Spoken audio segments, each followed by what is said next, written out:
Hello guys, welcome back to my channel Biology Pills. I'm second year MBBS student. So guys, ये video digestion absorption का part 4 है और ये last video है डाइजेशनल absorption की। और अगर आपने इसके पार्ट 1, पार्ट 2, पार्ट 3 नहीं देखा तो पहले उसे जाके देखें ताकि आपको ये वीडियो अच्छे से समझ आए। और गाइस, अभी तक अगर आपने मेरे चैनल को सब्सक्राइब नहीं करा तो पहले उसे जाके सब्सक्राइब करें और बेल आइकन को भी दबाएं ताकि आपको मेरी नई नई वीडियोस की नोटिफिकेशन सबसे पहले मिल सके।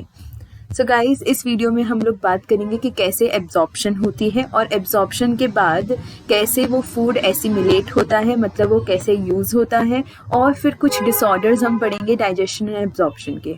So let's get started.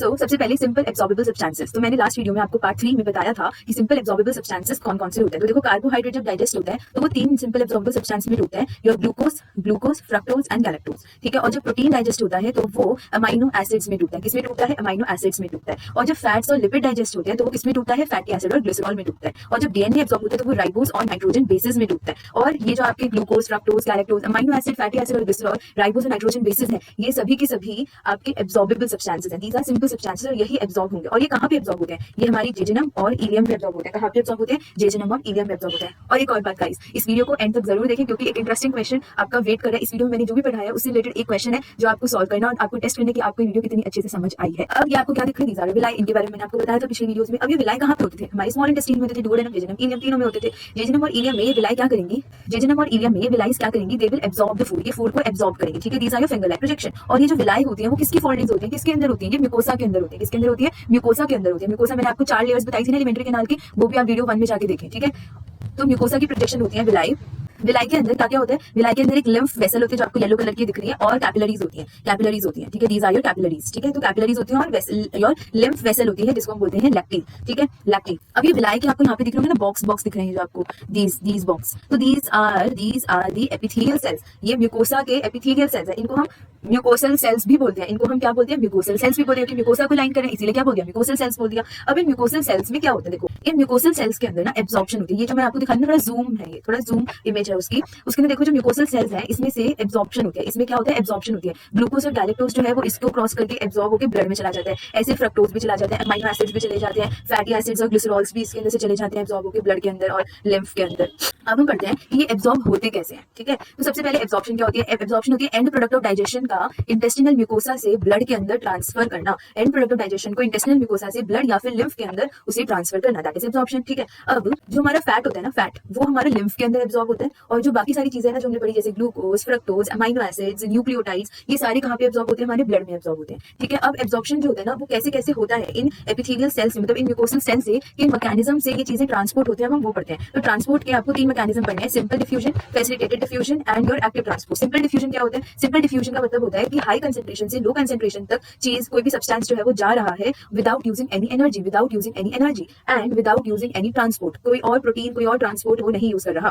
Facilitated diffusion क्या होता है? फैसिलिटेटेड डिफ्यूजन में भी एनर्जी का इस्तेमाल नहीं होता और जो सब्सटेंस है वो हाई कंसंट्रेशन से लो कंसंट्रेशन तक जाता है, पर उसको एक व्हीकल की जरूरत होती है, उसको एक ट्रांसपोर्ट की जरूरत होती है क्योंकि वो खुद नहीं चल सकता। ठीक है। तो फैसिलिटेटेड डिफ्यूजन, जब भी कोई सब्सटेंस लो कंसंट्रेशन से हाई कंसंट्रेशन मतलब अगेंस्ट द कंसंट्रेशन ग्रेडियंट जाता है और एनर्जी का यूज करता है और किसी ट्रांसपोर्टर का यूज करता है, उसे हम बोलते हैं एक्टिव ट्रांसपोर्ट। ठीक है। तो ये 3 मैकेनिज्म होते हैं जिससे जाता है। अब हम ये देखते हैं कि सिंपल डिफ्यूजन से कौन कौन सी चीजें जाती हैं, फैसिलिटेटेड डिफ्यूजन से कौन कौन सी चीजें जाती हैं, और एक्टिव ट्रांसपोर्ट से कौन कौन सी चीजें जाती हैं। सिंपल डिफ्यूजन से हमारा ग्लूकोज जाता है, अमाइनो एसिड जाता है और इलेक्ट्रोलाइट्स जाते हैं। इलेक्ट्रोलाइट्स आप क्या समझते हैं? जैसे कि सोडियम हो गया, लाइक क्लोराइड हो गया, पोटेशियम हो गया, दीज आर योर इलेक्ट्रोलाइट्स। ठीक है।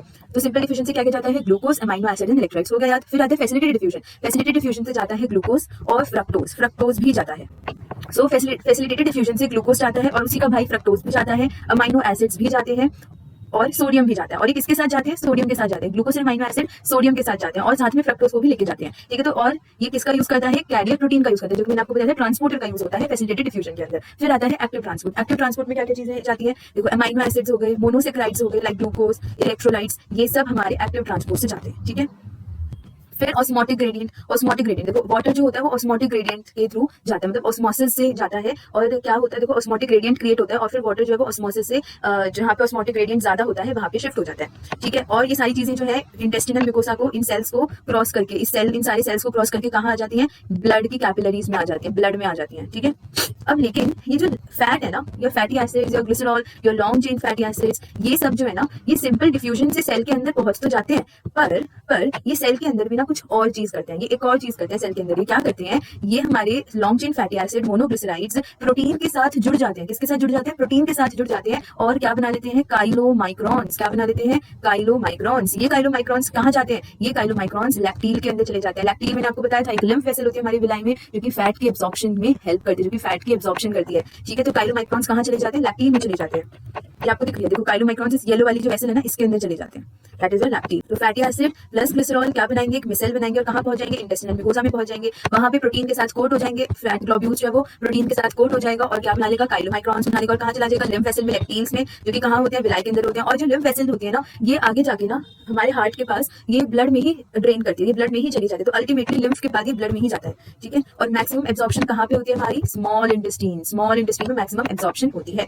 फिर अब हम एक समरी है एनसीईआरटी में, उस टेबल को जरा देख लेते हैं। माउथ में किस किस चीज की एब्जॉर्प्शन होती है, कुछ ड्रग्स की एब्जॉर्प्शन होती है, ठीक है। अगर जैसे आपने देखा होगा जिनको हार्ट अटैक आता है, चेस्ट पेन होती है, तो उनको डॉक्टर्स उनकी टंग के नीचे एक दवाई रखते हैं उनकी, और वो उनको दिया जाता है, ठीक है। तो कुछ ऐसी ही ड्रग्स होते हैं, उनको नाइट्रेट्स बोलते हैं, तो वो हम देते हैं जब किसी को हार्ट अटैक आता है। तो कुछ ड्रग्स हमारे माउथ में एब्जॉर्ब होती है, कहाँ से एब्जॉर्ब होती है, lower side of the tongue, lower side of tongue से ही ये हमारी ब्लड कैपिलरीज में एब्जॉर्ब हो जाती है। फिर आता है स्टमक। स्टमक में क्या होता है, एब्जॉर्प्शन ऑफ वाटर, वाटर का एब्जॉर्प्शन होगा, कुछ सिंपल सी शुगर्स का एब्जॉर्प्शन होगा, अल्कोहल का भी एब्जॉर्प्शन होता है, पानी का एब्जॉर्प्शन होगा, सिंपल शुगर्स लाइक ग्लूकोज वगैरह इन सब का भी होगा, और अल्कोहल का भी होगा। स्मॉल इंटेस्टाइन क्या होता है, ये प्रिंसिपल ऑर्गन है, ये ही तो मेन ऑर्गन है जहाँ पे एब्जॉर्प्शन होती है। हमने पढ़ा कि मैक्सिमम एब्जॉर्प्शन कहाँ पे होती है, आपकी स्मॉल इंटेस्टाइन में होती है। Digestion is completed here and final product of digestion such as glucose, fructose, fatty acid, glycerol, amino acids are absorbed through mucosa into blood stream and lymph. ये हम पढ़ के आए हैं पूरी। फिर लार्ज इंटेस्टाइन में क्या क्या एब्जॉर्ब होता है, वाटर होता है, कुछ मिनरल्स होती हैं और कुछ ड्रग्स होती है, ठीक है। तो ड्रग्स, एक तो ड्रग हमारी कुछ ड्रग्स हमारी माउथ में एब्जॉर्ब हो रही थी, और जो बाकी की ड्रग्स है वो हमारी लार्ज इंटेस्टाइन में एब्जॉर्ब होती है। तो ये वाला क्वेश्चन भी कभी बार पूछ लेते हैं कि लार्ज इंटेस्टाइन में क्या क्या एब्जॉर्ब होता है। तो लार्ज इंटेस्टाइन में वाटर एब्जॉर्ब होता है, मिनरल एब्जॉर्ब होते हैं और ड्रग्स एब्जॉर्ब होती हैं, ठीक है। मतलब जो भी आप कोई दवाइयां लेते हो वो एब्जॉर्ब होती है। फिर एसिमिलेशन क्या होता है, अब जो खाना है वो ब्लड में तो चला गया, लेकिन अब उसका होगा क्या, तो अब ये ब्लड से सारे ऑर्गन्स में चला जाएगा, ब्लड से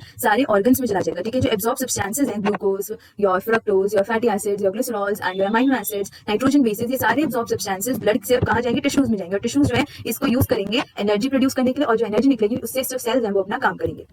अब हम पढ़ते हैं कुछ डिसऑर्डर्स के बारे में। तो सबसे पहला डिसऑर्डर होता है inflammation of intestinal tract. Inflammation क्या होती है, देखो इन्फ्लेमेशन आप कई जगह पढ़ोगे। इन्फ्लेमेशन होता है कि डैमेज टू टिश्यू, जब भी कोई फॉरेन ऑर्गेनिज्म आता है ना हमारी बॉडी के अंदर, तो वो हमारी बॉडी में सबसे पहला काम करता है इन्फ्लेमेशन। इन्फ्लेमेशन क्या होता है कि हमारी बॉडी ना उस जगह पे ना एक्चुअली देखो इन्फ्लेमेशन ना एक युद्ध का मैदान होता है। इन्फ्लेमेशन जहाँ पे भी हो रही होती है ना, मतलब वहाँ पे युद्ध हो रहा होता है हमारी बॉडी का और इसका, कोई भी बैक्टीरिया, वायरस या कोई भी फंगाई, कोई भी प्रोटोजोआ हमारी बॉडी को जो अटैक करने आया है। तो इन्फ्लेमेशन मतलब युद्ध, जहाँ पे हमारी बॉडी में युद्ध हो रहा है। तो अब देखो युद्ध में तो डेथ तो होती है बहुत सारी, तो जहाँ पे भी इन्फ्लेमेशन होगी वहां पे हमारा जो टिश्यू है, वहां के आसपास के टिश्यू भी डेड होंगे, उनकी भी डेथ होगी, ठीक है। तो इन्फ्लेमेशन ऑफ इंटेस्टिनल ट्रैक्ट, तो कोई भी बैक्टीरिया आके कर सकता है, वायरस कर सकता है, या फिर पैरासाइट कर सकता है। पैरासाइट जैसे कि टेप वॉर्म हो गया। टेप वॉर्म क्यों बोला, क्योंकि टेप की तरह फ्लैट होता है। राउंड वॉर्म क्यों बोला, क्योंकि राउंड होता है। पिन वॉर्म पतला सा होता है। हुक वॉर्म क्योंकि उसके पास एक हुक लाइक स्ट्रक्चर होता है। तो ये सारे स्ट्रक्चर्स, ये वाले जो पैरासाइट्स हैं, ये इन्फ्लेमेशन ऑफ इंटेस्टिनल ट्रैक्ट करते हैं। सेकंड डिजीज आता है जॉन्डिस। जॉन्डिस किसका डिजीज होता है, लिवर का डिजीज होता है। जरा मैं आपको दिखाती हूँ, देखो ये पर्सन, देखो इसको जॉन्डिस है, इसकी आईज देखो व्हाइट से कैसी हो गई, नॉर्मल थी, अब कैसी हो गई, येलो कलर की आईज हो गई इसकी स्किन देखो कैसी येलो हो गई है, ठीक है। तो जॉन्डिस में क्या होता है, जो स्किन है, जो आईज है, वो येलो हो जाती है। क्यों हो जाती है, क्योंकि जो बाइल पिगमेंट, हमने पढ़ा था कि लिवर से बाइल पिगमेंट्स निकलते हैं, वो बाइल पिगमेंट बहुत ज्यादा बन जाते हैं, जिसकी वजह से वो हमारी स्किन में, आईज में डिपॉजिट हो जाते हैं और उनको येलो कलर देते हैं, ठीक है। थर्ड डिजीज आती है वॉमिटिंग। वॉमिटिंग क्या होता है, इजेक्शन ऑफ स्टमक कंटेंट। जब स्टमक का कंटेंट हमारे माउथ से बाहर आता है उसको हम बोलते हैं वॉमिटिंग। ये एक रिफ्लेक्स एक्शन होता है, ठीक है। और ये कौन कंट्रोल करता है, वॉमिट सेंटर इन मेड्यूला। तो ये बहुत इंपॉर्टेंट क्वेश्चन है कि वॉमिट सेंटर कहाँ पे होता है, मेड्यूला के अंदर होता है। और नोजिया क्या होता है, नोजिया एक ऐसी फीलिंग है जो कि वॉमिटिंग से पहले आपको फील होती है। तो नोजिया प्रीसीड्स वॉमिटिंग। वॉमिटिंग से पहले जो भी फीलिंग आपको, जो भी घबराहट आपको होती है उसको हम नोजिया बोलते हैं। फिर आता है डायरिया। डायरिया क्या होता है, it is increase frequency and liquidity of faecal discharge. जो फीकल डिस्चार्ज है उसकी फ्रीक्वेंसी, मतलब दिन में बहुत बारी फ्रेश होने जाओगे, और लिक्विडिटी, जो आपके फीसेस है वो बिल्कुल लिक्विड हो जाते हैं। तो दो चीजें आपको याद रखनी, फ्रीक्वेंसी बढ़ जाती है और लिक्विडिटी बढ़ जाती है फीकल डिस्चार्ज की। और इसकी वजह से क्या होगा, देखो खाना अगर जल्दी जल्दी बाहर आने लग जाएगा, उसको टाइम नहीं मिलेगा एब्जॉर्ब होने का, तो इसीलिए डायरिया की वजह से एब्जॉर्प्शन नहीं हो पाती। तो आप खाते तो हो लेकिन वो आपके ब्लड तक नहीं पहुंच पाते, तो खाना ब्लड तक नहीं पहुंचेगा तो आपके टिश्यूज को नहीं पहुंचेगा। इसका मतलब खाना खा रहे हो पर वो वेस्ट जा रहा है, वो आपकी बॉडी में लग नहीं रहा, ठीक है। तो दैट इज रिड्यूसेस एब्जॉर्प्शन, ठीक है। फिर आता है कॉन्स्टिपेशन। कॉन्स्टिपेशन क्या होता है, यहाँ पे फीसेस जो होते हैं ना, देखो ये डायरिया से बिल्कुल ऑपोजिट होता है, कॉन्स्टिपेशन डायरिया से बिल्कुल ऑपोजिट होता है। इसके अंदर जो फीसेस है ना वो रिटेन रहते हैं, फीसेस बिल्कुल इकट्ठे हो जाते हैं, वो निकलते ही नहीं है, ठीक है। क्यों? क्योंकि वो बहुत ज्यादा हार्ड हो रखे होते हैं, ठीक है। हार्ड हो जाएंगे तो इसकी वजह से वो ढंग से निकल नहीं पाएंगे, रेक्टम के अंदर ही स्टोर हो रहेंगे, ठीक है। तो इसके अंदर क्या होगा, पेशेंट की इरेगुलर बॉबल मूवमेंट होगी। इरेगुलर बॉबल मूवमेंट मतलब कभी वो फ्रेश हो पाता है, कभी वो नहीं हो पाता, 3-4 दिनों तक वो फ्रेश ही नहीं हो रहा, तो that is your irregular बॉबल movement. फिर आता है इंडाइजेशन। इंडाइजेशन क्या होता है, improper digestion and feeling of fullness. यहाँ पे क्या होता है कि जो खाना है ना वो ढंग से डाइजेस्ट नहीं होता, जो एंजाइम्स उसके ऊपर काम कर रही है हमारी इंटेस्टाइन में, हमारी स्टमक में, वो ढंग से उसको डाइजेस्ट नहीं कर पाती, जिसकी वजह से खाना वहीं का वहीं पड़ा रहता है। क्योंकि अगर देखो डाइजेशन नहीं होगा तो वो सिंपल एब्जॉर्बेबल सब्सटेंस में नहीं टूटेगा,